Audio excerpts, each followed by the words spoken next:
A decade after the concept of a community with a shared future for mankind was proposed, the Chinese flagship vision is becoming a great banner for building a better, more prosperous world.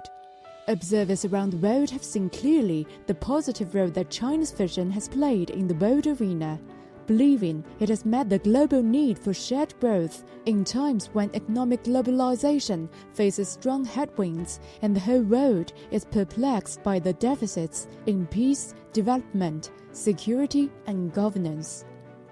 I think the shared future is something that China has to take forward by its own example. And I think China gives a very, very good example. It supports the international institutions. It attempts to make peace with other countries.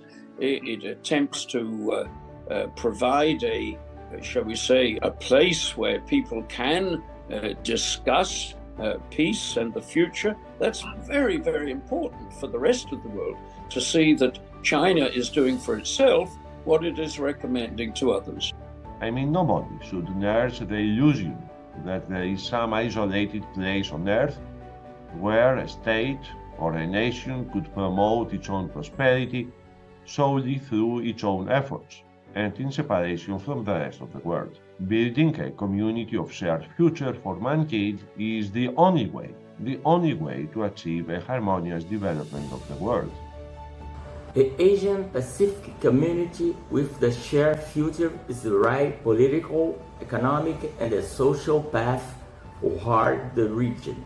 Multilateralism is the only way to have a more homogeneous world with the positive perspective for the future.